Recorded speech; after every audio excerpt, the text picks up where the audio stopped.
Et je suis avec vous aujourd'hui pour un nouveau rendez-vous de l'information dont voici les titres.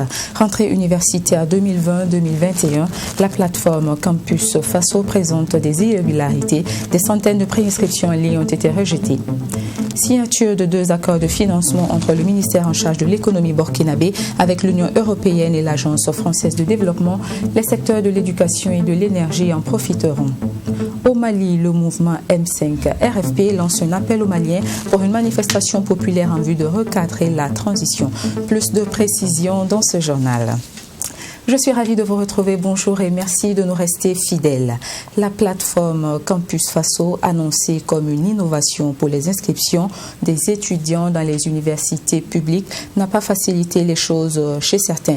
Plus de 500 nouveaux bacheliers venus de Côte d'Ivoire ont vu leur préinscription en ligne rejetée pour ce qu'ils qualifient de confusion de moyenne. Le motif de fraude est avancé par l'administration Serge Bado.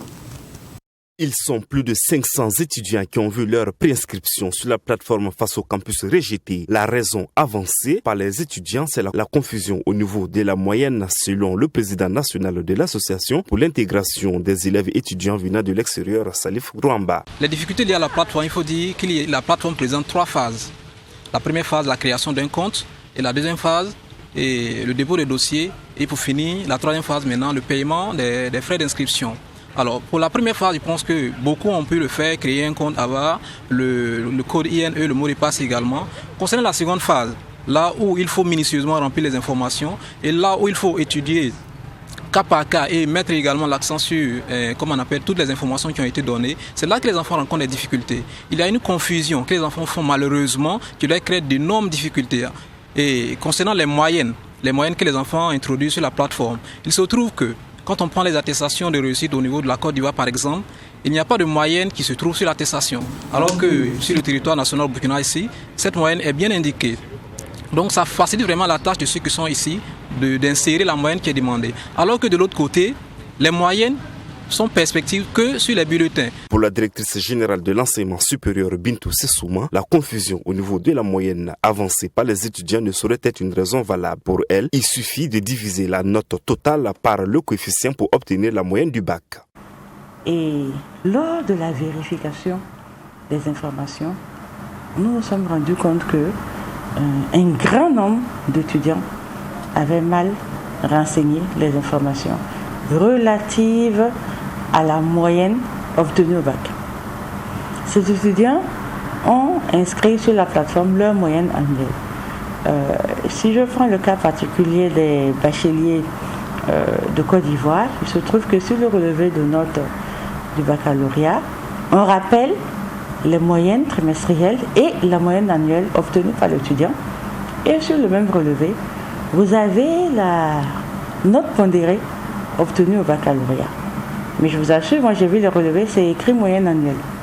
Et le communiqué sur Campus Faso précisait bien qu'il fallait introduire la note obtenue au bac.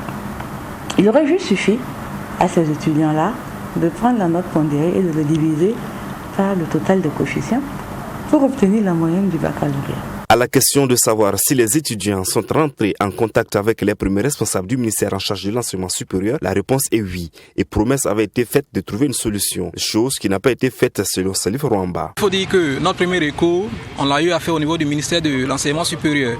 On leur a adressé une note depuis le mois de novembre pour leur expliquer la situation. Et cette note nous a permis de saisir le secrétariat général où on a été reçu par Madame Sessouma et qui nous avait quand même accordé une oreille attentive sur la question.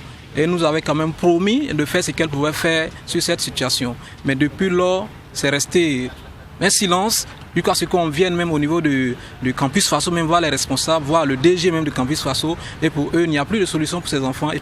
Il faut qu'ils attendent carrément l'année prochaine. Et pour la directrice générale, une seconde chance a été donnée aux étudiants en janvier dernier. Rien qu'en fin janvier, nous avons procédé à une dernière session de paiement en ligne parce qu'on s'est rendu compte qu'il y a encore quelques étudiants qui n'avaient pas pu effectuer le paiement pour une raison ou une autre.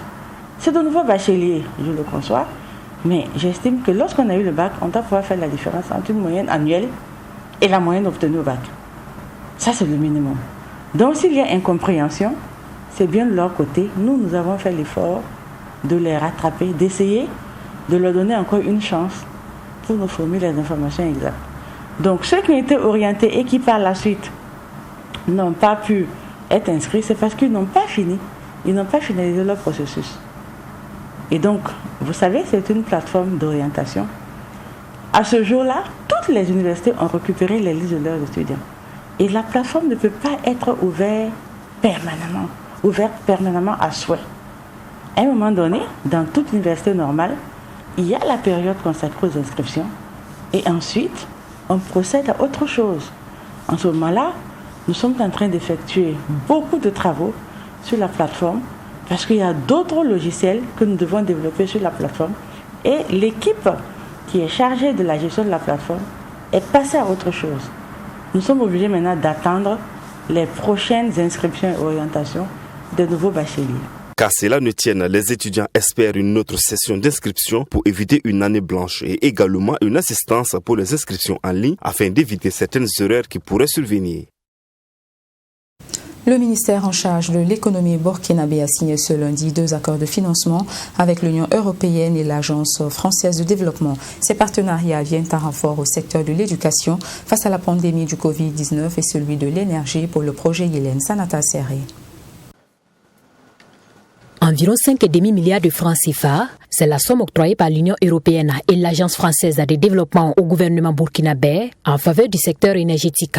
Ce nouvel appui financier au profit du projet Yélé vient témoigner une fois de plus à l'engagement des partenaires techniques et financiers aux côtés du Burkina Faso en termes de production d'énergie solaire. C'est une contribution que l'Union européenne fournit à ce projet global, puisqu'il participe aussi bien la France à titre bilatéral, mais aussi la Banque africaine de développement et donc l'Union européenne.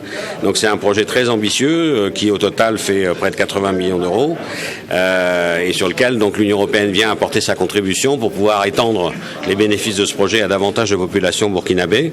Comme vient de le dire Monsieur le ministre de l'Énergie, des Mines et des Carrières, le Burkina est en pointe en matière d'énergie solaire dans toute la sous-région, va continuer et même augmenter en quelque sorte son avance et à terme pourra peut-être, au lieu d'importer l'énergie chère de ses pays voisins, en exporter et surtout permettre une meilleure accessibilité et un coût moindre de l'énergie dans le Burkina Faso et au profit des Burkinabés. Selon le ministre en charge de l'énergie, le projet Yélène va permettre de mettre en place des mécanismes de centrales solaires au Burkina Faso.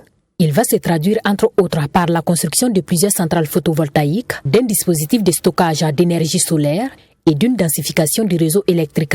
Avec le partenariat avec l'AFD et l'Union européenne qui va nous accompagner donc dans le projet Yélène, va nous permettre donc de mettre en place des mécanismes de centrales solaires de près de 50 MW avec 10 MWh donc de stockage. Ça va être l'une des premières en Afrique de l'Ouest parce que la technologie du stockage n'était pas très développée. Donc aujourd'hui, c'est une opportunité pour le Burkina Faso avec l'énergie solaire de baisser le coût du kilowattheure, mais aussi de décentraliser donc l'accès à l'énergie à toutes nos populations, qu'elles soient rurales donc ou urbaines, que ces populations-là puissent avoir accès à une énergie donc de qualité et moins chère.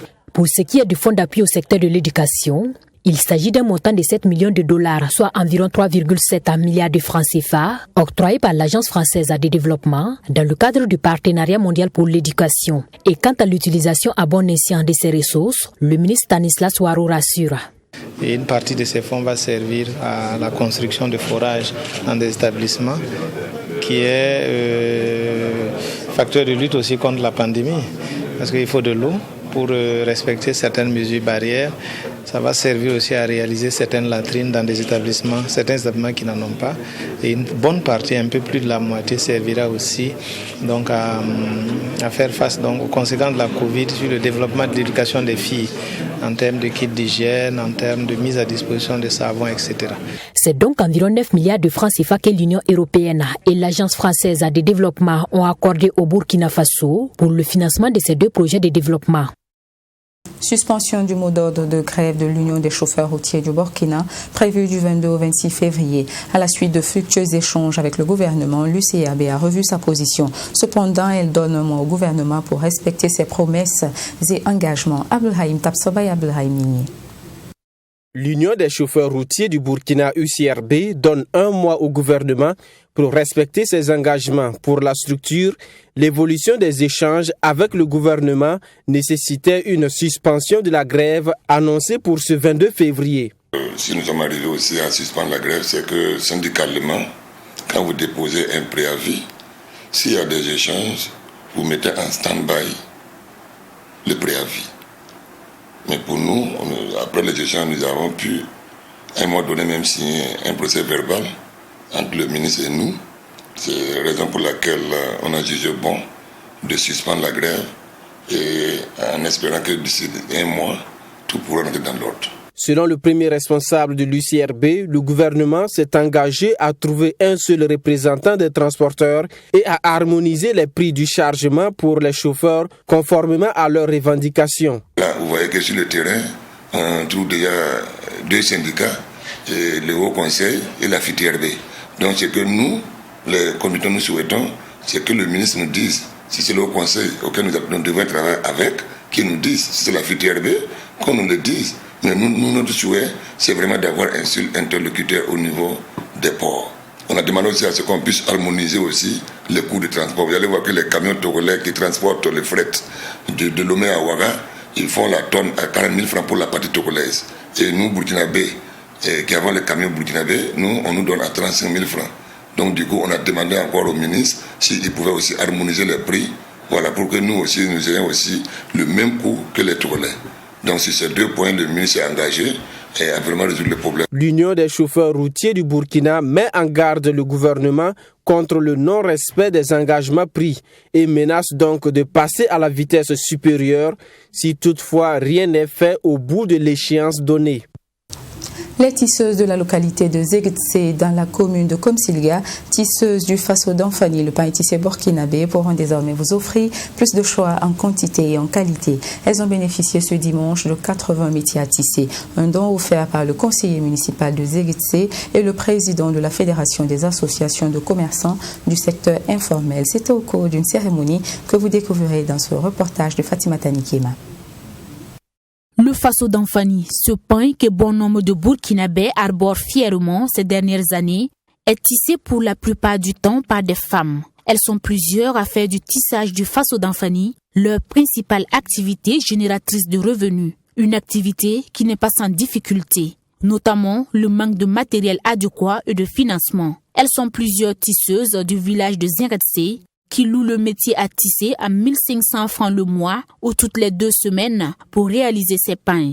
Mais c'est désormais un vieux souvenir pour 87 d'entre elles. Ce 21 février, elles ont reçu chacune un métier à tisser. Nous sommes très contentes et nous remercions Dieu pour ce don de matériel. Nous remercions Monsieur le ministre qui a accepté de patronner cette cérémonie. C'est vrai, nous avons bénéficié de ce don. Mais il reste encore plusieurs femmes. Nous souhaitons qu'elles puissent en avoir également la prochaine fois que l'occasion se présentera avec le ministre. Les personnes à la base de cette joie des femmes sont le conseiller municipal de Zegetse et le président de la Fédération des associations de commerçants du secteur informel de Komsilga. Nous avons ces femmes-là derrière nous et nous ne pouvons pas ne pas initier ces dons pour ces femmes-là parce qu'ils sont du secteur informel et ces métiers à tisser là, ça va les aider aussi à s'épanouir. C'est une action qui entre en droite ligne de la vision du gouvernement, selon le patron de la cérémonie, Salifo Tiemtori, ministre en charge de la promotion de l'entrepreneuriat et de l'emploi. Une vision qui veut que les acteurs de l'économie soient des donneurs d'emploi que d'en être des demandeurs. Maintenant qu'elles ont à leur disposition donc, ce matériel, il y en a plus de 85. Alors ça veut dire que c'est carrément une petite unité de fabrication donc, de Faso d'Anfani que nous allons donc de Faso, oui, c'est ça, de Faso d'Anfani que nous allons donc installer donc, au niveau de ce village-là. Les bénéficiaires ont saisi la présence du ministre pour lui soumettre des doléances qui ne sont pas tombées dans l'oreille d'un sourd. Elles sont surtout en lien avec la formation et l'accessibilité à l'eau potable. Parlons solidarité cette fois du côté religieux. La campagne de mobilisation des ressources pour le Fonds catholique de solidarité Alfred Diban a débuté ce dimanche et continuera tout au long de cette première semaine du temps de carême catholique. Que chacun donne comme il l'a résolu en son cœur, sans tristesse ni contrainte, car Dieu aime celui qui donne avec joie. Voilà le thème retenu par les organisateurs et présenté au cours de cette conférence de presse tenue à Ouagadougou que Mami Triana Kamabou vous donne les détails. La campagne de mobilisation de ressources pour le Fonds catholique de solidarité Alfred Diban, édition 2021, se tient du 21 au 28 février.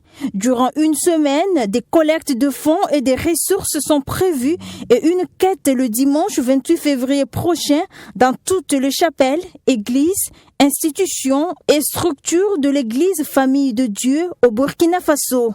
Et selon les organisateurs, ce fonds a pour objectif de manifester la compassion, la charité et la miséricorde de l'Église catholique auprès des personnes et des communautés confrontées aux crises au Burkina Faso. La mise en route de la campagne de mobilisation des ressources pour le Fonds catholique de solidarité Alfred Diban se fera à travers une campagne d'information et de sensibilisation qui a commencé depuis hier et se poursuivra jusqu'au 28 février 2021, jour de la collecte de fonds à travers une quête impérée dans toutes les églises et chapelles.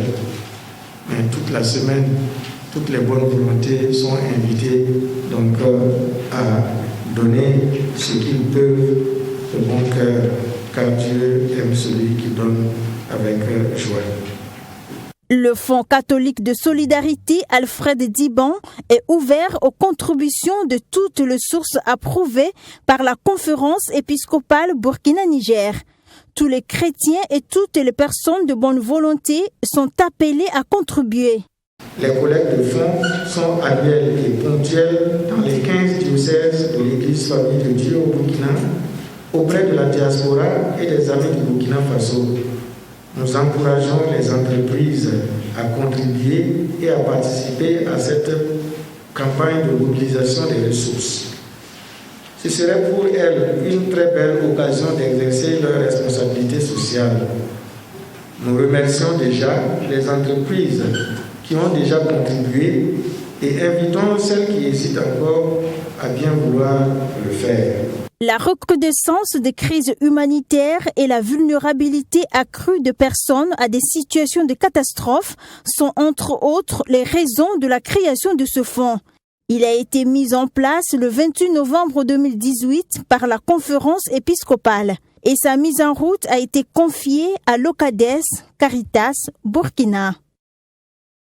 Les populations de la commune de Gaïeri dans la région de l'Est du Burkina sont enfin soulagées à cause de la réhabilitation du 6 forages qui viennent résoudre le problème crucial de l'eau dans la région. Reportage de Jean-Louis Wango, notre correspondant à Fada, et d'Abdoulrahim Tapsoba avec la voix d'Abdoulrahim Nini.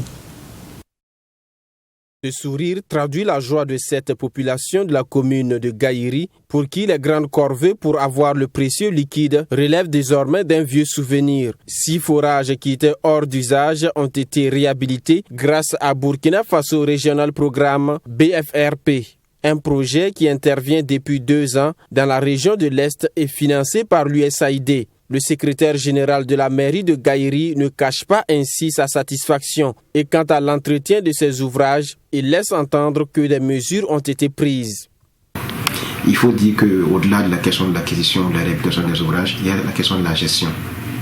Et de ce point de vue, le projet a eu une longueur d'avance et a associé à ces travaux-là 3 activités majeures qui sont à saluer, à savoir la formation des gestionnaires de points d'eau sur la gestion des ouvrages, et la formation également sur un module en rapport avec les conflits inhérents à la question donc, à l'exploitation du point d'eau. La réhabilitation de ces 6 forages a coûté la somme de 20 millions de francs CFA et les populations n'ont pas manqué de saluer l'action de la mairie de Gaïeri et ses partenaires. Pour elles, non seulement ces forages soulageront la souffrance des femmes, ils permettront également d'abreuver leurs animaux. Ce matin, on tient vraiment à dire merci à la commune de Gaïri et à ses partenaires de BPRP qui est venu nous soutenir par donc cet ouvrage qui est le forage, parce que depuis un certain temps, on avait des difficultés par rapport à l'eau et c'était vraiment des soucis pour notre village. Mais avec l'ouverture ou le don donc de ce forage-là, en tout cas, nous tenons encore à dire merci parce que c'est une épine de moins qui soulage aussi bien nos femmes et toute la population. Les peuples, vous le savez, nous sommes des éleveurs et ça va aussi profiter abreuver nos animaux. Rappelons que les questions de l'eau sont désormais transférées aux collectivités territoriales. Le secrétaire général de la mairie de Gaïri invite les mairies des autres communes à emboîter ces pas pour diminuer la souffrance des populations. Régulation de la circulation au Faso, on constate de plus en plus des initiatives privées dans la réglementation de la circulation. Certains de ces volontaires sont formés, certains sont sans aptitude, d'autres cependant le font à des fins rentables, allant jusqu'aux raquettes des citoyens. Ces initiatives privées sont-elles dans les normes? Comment les usagers doivent-ils se comporter face à ces derniers? Maxime Jean-Eudes Bambara nous donne quelques réponses. Postés dans certains grands carrefours de la ville de Ouagadougou, ils sont de plus en plus nombreux les volontaires à réguler la circulation.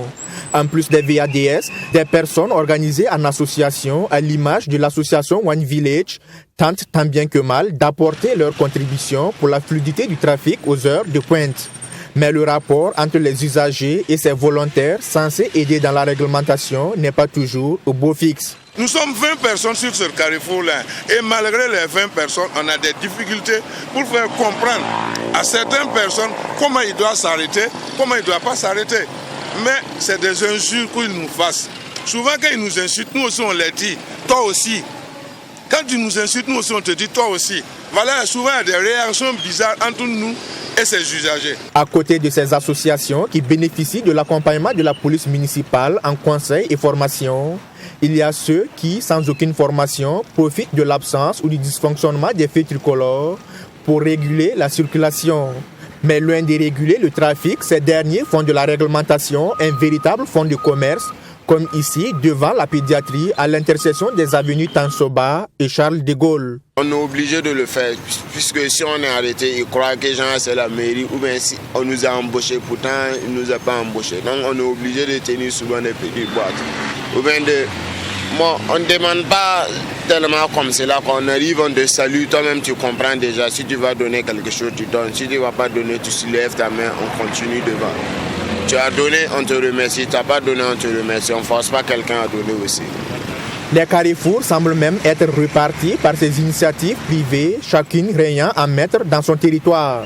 Ici, sur l'avenue Babangida, nous sommes sur le territoire de Moussa Kaboré et Olivier Sinaré. Difficile de leur arracher un mot, mais après avoir pris du vin en carton et un bâton de cigarette, Moussa Kaboré peut se prêter à nos questions.